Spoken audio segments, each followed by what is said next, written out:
Muito bem, voltamos aqui no Jornal da Gazeta para falar sobre um assunto muito importante. É que parte dos beneficiários de planos de saúde vão passar a pagar mais caro pelo serviço prestado a partir desse ano.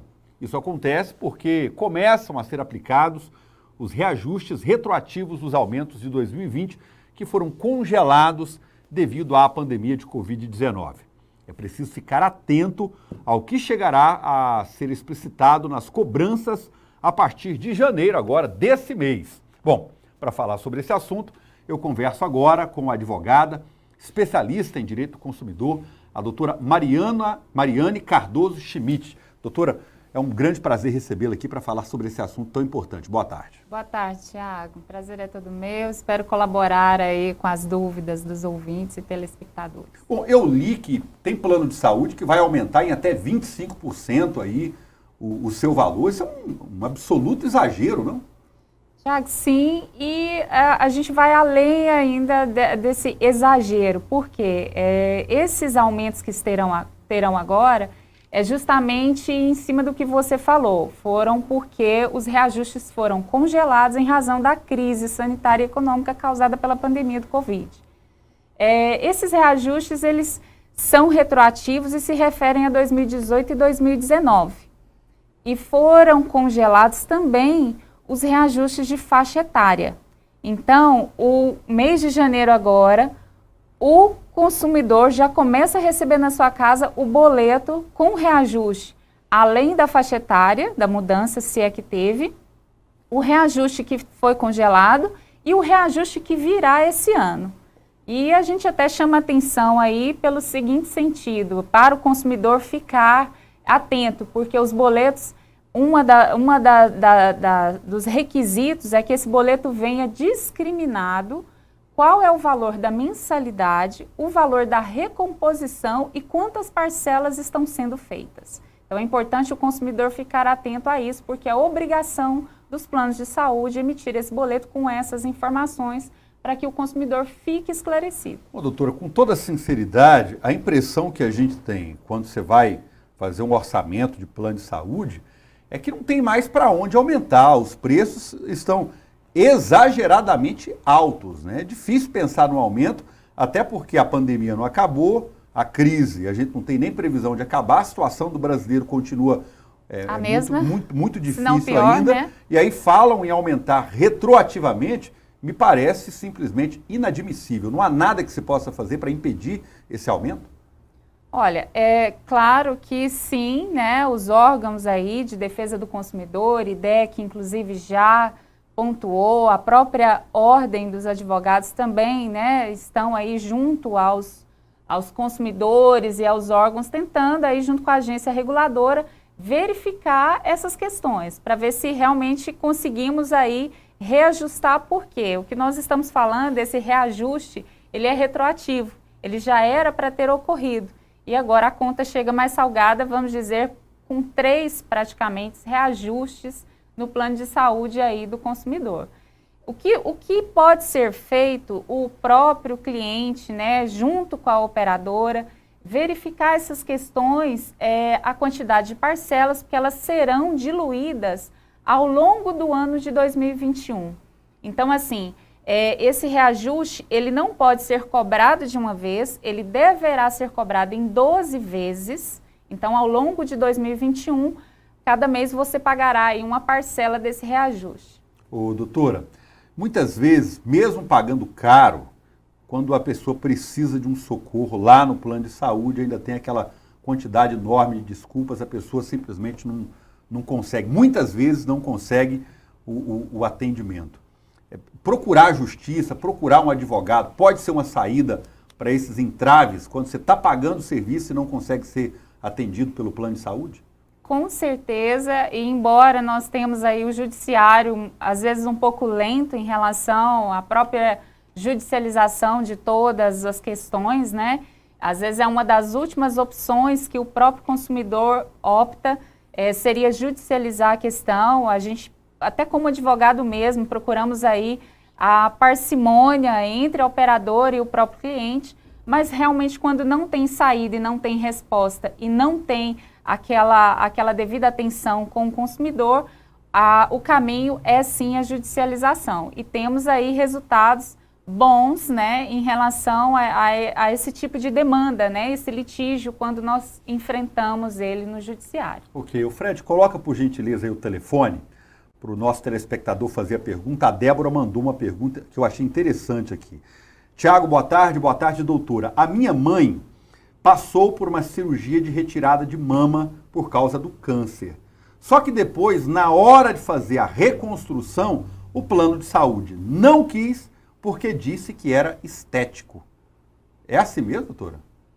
Tiago, cada plano tem aí, você faz o contrato, né? Então, isso tudo, se não estiver devidamente no contrato, é necessário judicializar a questão para que essa consumidora seja reparada aí junto ao seu plano de saúde. Ok, vamos aqui com mais perguntas. O nosso amigo Délcio mandou aqui, o Délcio não falou de onde está falando, mas está montado num cavalo bonito aqui. Um abraço para você, Délcio. Ele diz assim, Tiago, os planos podem limitar a quantidade de exames, porque a minha esposa foi fazer outro dia e disse que a nossa cota, ele colocou cota entre aspas, havia estourado. Isso pode, doutora? O plano de saúde, normalmente o que eles fazem, Tiago, e até há uma particularidade, desculpa às vezes não conseguir responder de forma um pouco precisa, né, para esse telespectador. Mas cada plano, você tem às vezes aí uma quantidade que às vezes vai precisar de uma análise. Esse estourar cota, se tiver previsto no contrato, ele já deveria ter visto isso. Se não estiver previsto, ele tem sim a prerrogativa de judicializar ou mesmo cobrar extrajudicialmente ali da operadora para que seja liberado esse exame. Ok, vamos aqui com muitas perguntas. A Geralda, Tiago, tem um plano de saúde e eu sempre fui acostumada a fazer exame num outro laboratório. Só que agora o plano diz que só libera para fazer no laboratório do próprio plano. Isso pode? Obrigado, Geralda, pela participação.